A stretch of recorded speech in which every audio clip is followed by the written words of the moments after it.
আসসালামু আলাইকুম। সুপ্রিয় শিক্ষার্থী বন্ধুরা, আশা রাখছি তোমরা বাড়িতে আছো, নিরাপদে আছো এবং সুস্থ আছো। আলহামদুলিল্লাহ, আমি তোমাদের স্যার মোহাম্মদ মাহফুজুর রহমান, প্রভাষক, সমাজকর্ম বিভাগ, শ্রীপুর মুক্তিযোদ্ধা রহমত আলী সরকারি কলেজ, শ্রীপুর গাজীপুর। মহান আল্লাহ পাকের রহমতে আমিও ভালো আছি, সুস্থ আছি এবং নিরাপদে আছি। প্রিয় শিক্ষার্থীবৃন্দ, আমরা সকলেই জানি দীর্ঘদিন যাবৎ তোমাদের শ্রেণী পাঠদান বন্ধ রয়েছে, তাই লেখাপড়ায় কিছু ঘাটতি হয়েছে। তারই ধারাবাহিকতায় শ্রীপুর মুক্তিযোদ্ধা রহমত আলী সরকারি কলেজে এই অনলাইন পাঠদান কার্যক্রম শুরু করে কিংবা চালিয়ে যাচ্ছে এবং আমাদের দৃঢ় বিশ্বাস আমাদের এই অনলাইন পাঠদানে তোমরা উপকৃত হচ্ছ। তাই আমি আমার সমাজকর্ম অনার্স তৃতীয় বর্ষের সকল প্রিয় ছাত্রছাত্রীবৃন্দকে স্বাগতম জানাচ্ছি আজকের ক্লাসে। তো তোমরা নিশ্চয়ই জানো, গত বৃহস্পতিবার আমি তোমাদের জনবিজ্ঞান বিষয়ের উপর দ্বিতীয় অধ্যায় থেকে বেশ কয়েকটি প্রশ্ন তোমাদের সম্মুখে উপস্থাপন করেছিলাম। তার মধ্যে প্রজনন কি, প্রজননের বৈশিষ্ট্য এবং উচ্চ জন্মহারের অনেকগুলো কারণ তোমাদের সম্মুখে উপস্থাপন করেছিলাম। তো আজ আমি আর দেরি না করে ক্লাস শুরু করছি। তো তোমরা নিশ্চয়ই গত ক্লাস দেখেছ, তারই ধারাবাহিকতায় আজকে এই অধ্যায় থেকে আমি একটি গুরুত্বপূর্ণ প্রশ্ন তোমাদের সম্মুখে আলোচনা করব। আর যে প্রশ্নটি আলোচনা করব তা হলো প্রজনন স্বাস্থ্যের উপর প্রভাব বিস্তারকারী উপাদানগুলো। এই প্রশ্নটি অত্যন্ত গুরুত্বপূর্ণ। আশা রাখছি তোমরা মনোযোগ সহকারে শুনবে। তো আমরা জানি নারী পুরুষের দৈহিক মিলনের মাধ্যমে প্রজনন প্রক্রিয়া শুরু হয় এবং সমাপ্তি ঘটে সুস্থ জীবিত সন্তান জন্মদানের মাধ্যমে। প্রজনন প্রক্রিয়ায় শারীরিক উপাদান ছাড়াও অর্থনৈতিক, সামাজিক, সাংস্কৃতিক, ধর্মীয় ও পরিবেশগত উপাদান প্রভাব বিস্তার করে থাকে। জনবিজ্ঞানীরা প্রজনন হারকে প্রভাবিত করে এমন উপাদানগুলোকে প্রধানত দুটি ভাগে বিভক্ত করেছে। এগুলো হলো মধ্যবর্তী উপাদান এবং ব্যাখ্যামূলক উপাদান। তো আমরা এখন জানব মধ্যবর্তী উপাদান কি। মধ্যবর্তী উপাদান অনুপস্থিত থাকলে প্রজনন প্রক্রিয়া একেবারে বন্ধ বা অনুপস্থিত থাকে। যেমন এগুলো হলো নারী পুরুষের যৌন মিলন, গর্ভধারণ, ভ্রূণ সৃষ্টি, জীবিত সন্তান জন্মদান প্রভৃতি। এগুলো প্রজনন প্রক্রিয়ায় একটা সক্রিয় উপাদান এবং প্রজননের উপর প্রত্যক্ষ প্রভাব বিস্তার করে থাকে। তো আমরা আজকে শুধুমাত্র মধ্যবর্তী উপাদানগুলো কী কী সেগুলো আলোচনা করব। আমাদের আরেকটা উপাদান আমি পরবর্তী ক্লাসে আলোচনা করব, যেটা ব্যাখ্যামূলক উপাদান, এটা পরবর্তী ক্লাসে আলোচনা করব। তো এখন আমরা জানব মধ্যবর্তী উপাদানগুলো কী কী। প্রজননের উপাদানের ক্ষেত্রে মধ্যবর্তী উপাদান খুবই জনপ্রিয়। কিংসলি ডেভিস ও জুডিস ব্ল্যাক তাদের প্রবন্ধে এই মধ্যবর্তী উপাদানের ব্যাখ্যা দিতে গিয়ে বলেছেন, প্রজননকে প্রধানত 3টি পর্যায়ে প্রভাবিত করে। এগুলো হলো: 1. নারীকে অবশ্যই যৌন মিলনরত থাকতে হবে। 2. যৌন মিলনের ফলশ্রুতিতে নারী অবশ্যই গর্ভধারণ করবে। 3. সে অবশ্যই গর্ভধারণকাল সফলভাবে সমাপ্ত করে জীবিত সন্তান প্রসব করবে। তো এই 3টি পর্যায়ে মোট 11টি ভাগ রয়েছে এবং এই ভাগগুলো দ্বারা অন্যান্য চলক প্রভাবিত হয়। আমরা এখন জানব জনবিজ্ঞানী কিংসলি ডেভিস এবং জুডিস ব্ল্যাক এর প্রজননের উপর প্রভাব বিস্তারকারী মধ্যবর্তী 11টি উপাদান। প্রথমত,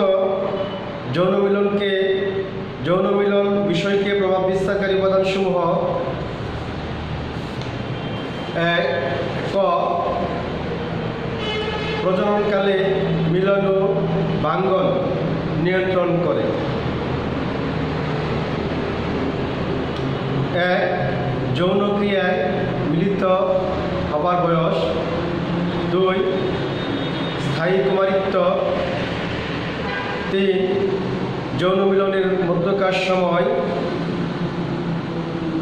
4.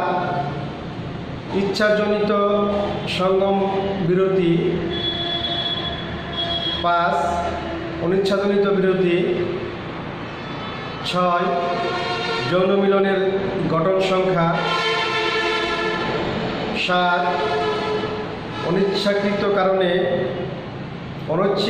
অনৈচ্ছিক কারণে প্রজনন ক্ষমতাহীনতা। 8. গর্ভনিরোধ ব্যবহার করা বা না করা। 9. গর্ভধারণ অক্ষমতাজনিত কারণ। 10. অনৈচ্ছিক কারণে ভ্রূণ মৃত্যু। 11. ঐচ্ছিক কারণে ভ্রূণ মৃত্যু।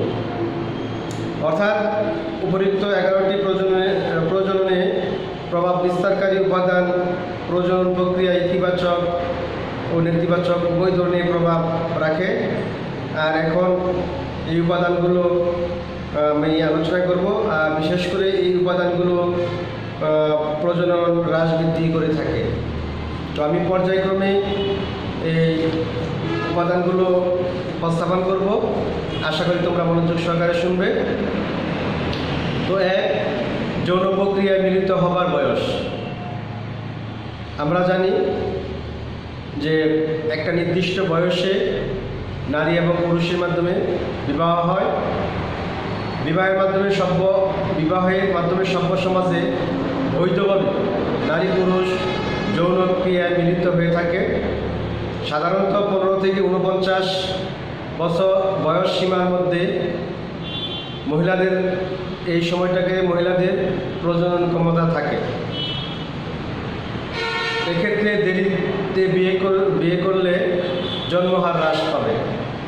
উন্নত দেশে বিবাহের বয়স বেশি হওয়ায় সেসব দেশে প্রজনন হার কম। আবার উন্নত দেশে বিবাহের বয়স কম হওয়ায় প্রজনন হার অনেক বেশি। 2. স্থায়ী কুমারিত্ব। স্থায়ী কুমারিত্ব বলতে জীবনে বিবাহ না করে অবিবাহিত থাকাকে বোঝায়। এক্ষেত্রে অবিবাহিতরা কুমারিত্ব সংরক্ষণ করেন। যেসব দেশে কুমারিত্বের সংখ্যা বেশি সেসব দেশে প্রজনন হার কম। ইউরোপীয় বা পাশ্চাত্য দেশগুলোতে কুমারিত্বের সংখ্যা অনেক বেশি বিদায় সে দেশগুলোতে প্রজননের হার সংখ্যা অনেক কম। 3. যৌন মিলনের মধ্যকার সময়। আমরা জানি নারী পুরুষ যৌন মিলনে বিবাহিত জীবনের দীর্ঘ সময় অতিবাহিত করে থাকে। যৌন মিলন বেশি হলে জন্মহার বেশি হয়, আবার যৌন মিলন কম হলে জন্মহার হ্রাস পায়। বিবাহ বিচ্ছেদ, পৃথকভাবে থাকাকালীন বা স্বামীর মৃত্যু হলে প্রজনন হার কম হয়। অন্যদিকে সন্তান জন্মদানের পরিমাণ বেশি হলেও অনেককে যৌন মিলন কমিয়ে দেয়, এতেও প্রজনন হার হ্রাস পেয়ে থাকে। তো আমরা পরের যে কারণটা জানবো, পরের যে উপাদানটা জানবো সেটা হলো ইচ্ছাজনিত বিরতি। আমরা জানি স্বেচ্ছায় যৌনক্রিয়া থেকে বিরত থাকলে প্রজননের হার কমে যায়। বৈবাহিক জীবনে দম্পতিরা নিরাপদ কাল মেনে চলার মাধ্যমেও যৌন মিলন ছেদ দিয়ে থাকে। ইচ্ছাজনিত যৌন মিলন বিরতি যেভাবে হোক না কেন এর ফলে জন্মহার হ্রাস পেয়ে থাকে। কাজে আমরা বলতে পারি এই ইচ্ছাজনিত কারণে আমাদের জন্মহারের হ্রাস বৃদ্ধি হয়ে থাকে। তারপর 5 নাম্বার অনিচ্ছাজনিত বিরতি। বৈবাহিক জীবনে অনৈচ্ছিক বিরতি ঘটতে পারে, ঘটাটাই স্বাভাবিক। একে বাধ্যতামূলক বিরতিও বলা যায়। অনিচ্ছাজনিত বিরতির কারণ হলো অসুস্থতা, পুরুষত্বহীনতা, পেশাগত কারণে দূরে থাকা, বিবাহ বিচ্ছেদ এবং বিদেশে অবস্থান করা ইত্যাদি কারণে অনিচ্ছাজনিত যৌন মিলনে বিরতি ঘটে থাকে। তারপর 6 নাম্বার যে উপাদানটা আমি বলবো এখন সেটা হলো যৌন মিলন গঠন সংখ্যা। অর্থাৎ যৌন মিলন ঘটানোর সংখ্যা দাম্পত্য জীবনের প্রথম বছরে অনেক বেশি হয়ে থাকে। পরবর্তীতে বয়স বাড়ার সাথে সাথে যৌন মিলন ঘটানোর সংখ্যা নানা কারণে ক্রমাগত হ্রাস পেয়ে থাকে। গর্ভনিরোধক ব্যবহার না করলেও বিবাহোত্তর জীবনে প্রথম বছরে জন্মহার বেশি হয়ে থাকে। তাই আমরা বলতে পারি এই যৌন মিলনের ঘটানোর সংখ্যার উপর ভিত্তি করে জন্মহার বা প্রজনন হ্রাস বৃদ্ধি পেয়ে থাকে।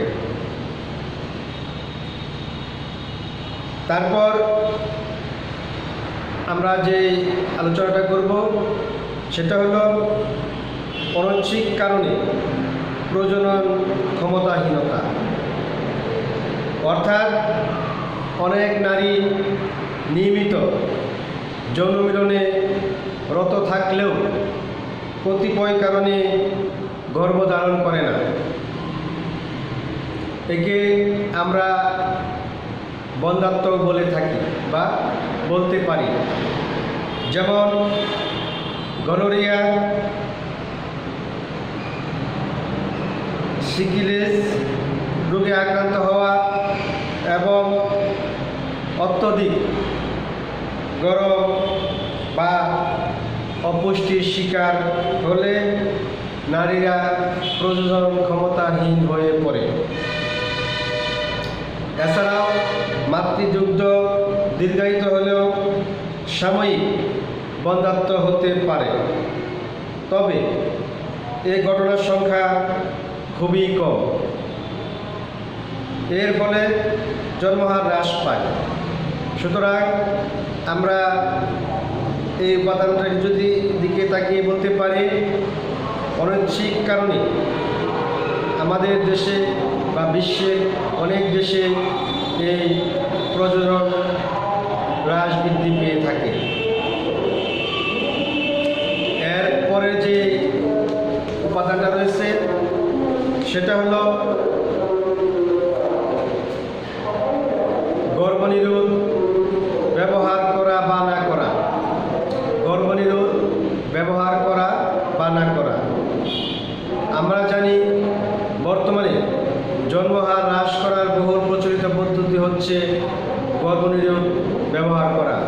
অর্থাৎ এই গর্ভনিরোধ ব্যবহার করার মাধ্যমে প্রজননের বৃদ্ধি হ্রাস পেয়ে থাকে।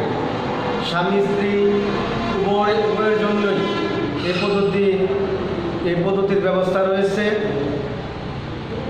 গর্ভনিরোধ পদ্ধতি হিসেবে পুরুষের জন্য কন্ডম এবং মহিলাদের জন্য মৌখিক বড়ি বহুল ব্যবহৃত সামগ্রী।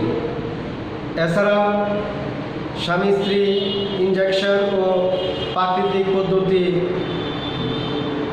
ব্যবহার করেও গর্ভনিরোধ হিসাবে অধিক কার্যকর ফল পেয়ে থাকে। এর ফলে প্রজনন হার কমে যায়। সুতরাং আমরা বলতে পারি গর্ভনিরোধ ব্যবহার করে কিংবা প্রাকৃতিক পদ্ধতিতেও এই গর্ভনিরোধ করা যায়। তারপর 9 নম্বর যে উপাদানটি রয়েছে সেটি হলো স্বেচ্ছায় প্রজনন ক্ষমতাহীন হওয়া। অর্থাৎ নিজের ইচ্ছায় প্রজনন ক্ষমতাহীন হওয়া। এই ধরনের পদ্ধতিতে স্বামী বা স্ত্রী যে কোনো একজন স্বেচ্ছায় বন্ধ্যাত্ব করলে স্ত্রী সন্তান ধারণ করতে পারবে না। অর্থাৎ এক্ষেত্রে যদি স্বামী এই পদ্ধতি গ্রহণ করে তাহলে স্ত্রী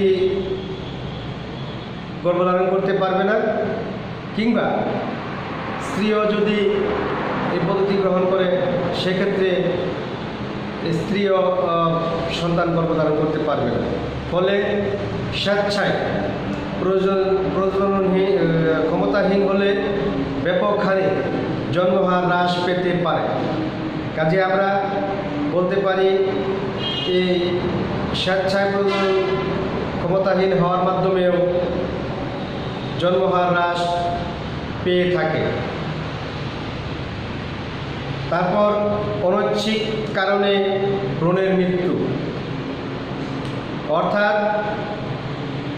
এই প্রক্রিয়ায় মহিলারা গর্ভধারণ করলেও অনৈচ্ছিক কারণে ভ্রূণ নষ্ট হয় বা মৃত সন্তান প্রসব করে থাকে।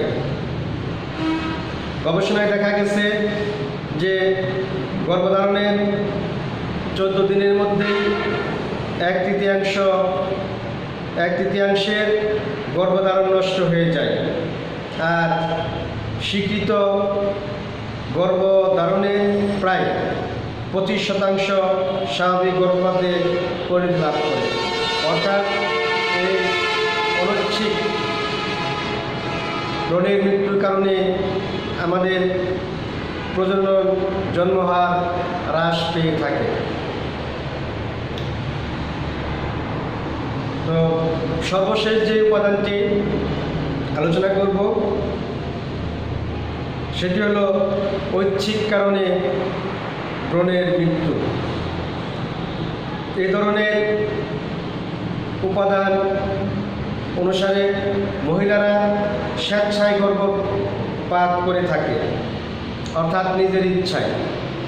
সাধারণত অবৈধ সন্তান ধারণ করলে ইচ্ছাকৃতভাবে মহিলারা অবৈধ সন্তান গর্ভপাত ঘটিয়ে থাকে।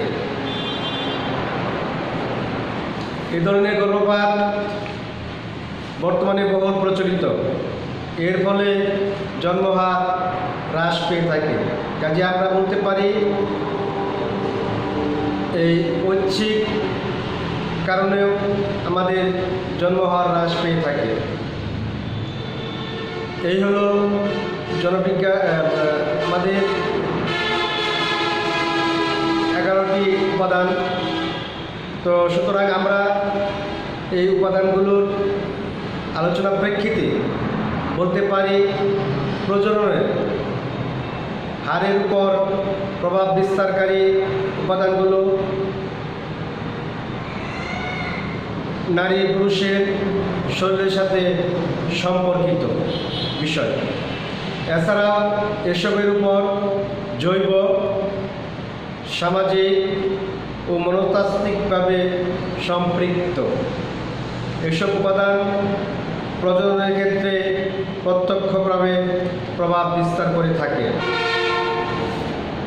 তো আমি এতক্ষণ যে উপাদানগুলো আলোচনা করলাম, এই যে উপাদানসমূহ প্রজনন শাস্ত্রে যে উপাদান, সেগুলো অবশ্যই তোমরা ভালোভাবে পড়বে, কারণ এই প্রশ্নটা খুবই গুরুত্বপূর্ণ। এখানে আমি শুধু একটি উপাদান সম্পর্কে আলোচনা করেছি। আশা রাখছি আগামী যে উপাদানটা আলোচনা করি মধ্যবর্তী উপাদান, এবং আশা রাখছি আগামী বৃহস্পতিবার এর দ্বিতীয় যে উপাদান রয়েছে ব্যাখ্যামূলক উপাদান, সেটি সম্পর্কে তোমাদের সম্মুখে আলোচনা করব। তো আজ আমি আমার ক্লাসের শেষ পর্যায়ে চলে এসেছি, তাই বলছি তোমরা আজকে ক্লাসটা অবশ্যই বারবার শুনবে, এবং এই প্রশ্নটা আমি আমার বক্তব্যের শুরুতে বলেছি তোমাদের জন্য খুবই গুরুত্বপূর্ণ, বারবার পরীক্ষায় আসে। আশা করছি তোমাদের পরীক্ষায় আসার সম্ভাবনা রয়েছে। তো আমি আগেও বলেছি, এখনও বলছি, আমাদের এই পাঠদান কার্যক্রমকে তোমরা লাইক, কমেন্টস ও শেয়ার করে সবার মাঝে ছড়িয়ে দিবে, যাতে সবাই দেখতে এবং শুনতে পায়। এখন আমি বিদায় নিব। তার আগে দুটি কথা বলছি। এখন করোনাকালীন সময়ে আমরা সবাই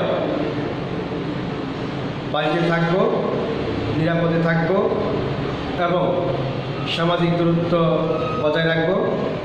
আর বিশেষ করে বাড়িতে বসে যে কাজটি করতে হবে, বেশি বেশি পড়াশোনা করতে হবে। আর যদি তোমাদেরকে বাইরে বের হতেই হয়, সেক্ষেত্রে অবশ্যই তোমরা মাস্ক পরে বের হবে। এবং আরেকটি কাজ করতে হবে, যেটি হলো তোমরা নিশ্চয়ই টেলিভিশনে বা টিভিতে দেখেছো, এখানে স্বাস্থ্য অধিদপ্তর থেকে বলা হচ্ছে, অর্থাৎ বারবার কিছুক্ষণ পর পর 20 সেকেন্ড করে সাবান দিয়ে ভালোভাবে তোমাদের হাত পরিষ্কার করতে হবে।